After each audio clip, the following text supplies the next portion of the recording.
In the middle part of the 19th century, a man named Christian Doppler noticed that objects that emitted sound would produce either a rising or falling pitch to an observer, depending on the movement of the object relative to the observer. For example, an object which was producing a sound when moving toward an observer, such as a train, would produce a higher pitched sound as the object approached an observer. Likewise, a lower pitched sound would occur when the sounding object moved away from an observer.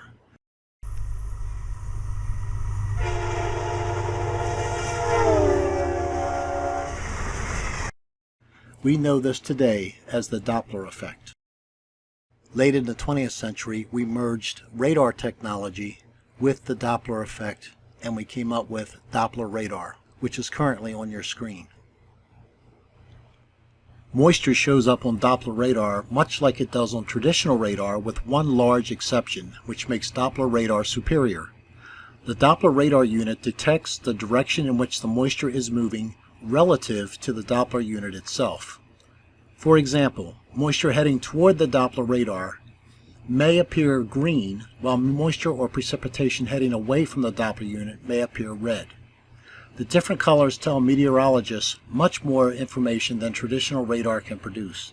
In fact, it is the only tool that can be used outside of direct human observation to detect a funnel cloud or tornado. That is the hook image you see highlighted in this Doppler radar image. It is important to note that Doppler radar has no computation or compensation built in for the direction in which the signal is returned. In other words, an object moving toward the radar unit will shift the image towards green if the precipitation is moving toward the unit itself. It doesn't matter if the returned image is to the north or to the south or to the east or west. The Doppler radar unit is stationary and treats all returning signals alike, regardless of the directional source of the returned signal. And thus, with the spinning ball Earth that we are told exists, we've got a big problem.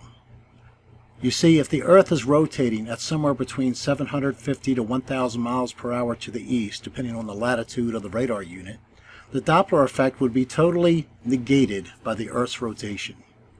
Any echoes from the west would necessarily be moving away from the Doppler unit at 750 to 1,000 miles per hour, plus or minus the actual speed of the moisture that's moving itself, while echoes to the east would be rushing toward the radar unit at the same speed. All the other angles in between would create an almost infinite and nightmarish computation for the radar unit to sift through in order to make sense of the echoes received. The bottom line is, there is no computation or correction for any Earth movement whatsoever. The radar unit interprets all echoes the same, regardless of the compass direction. Doppler radar would be a total impossibility on a moving Earth. It simply would not exist. It would not and could not work if the Earth is a spinning ball.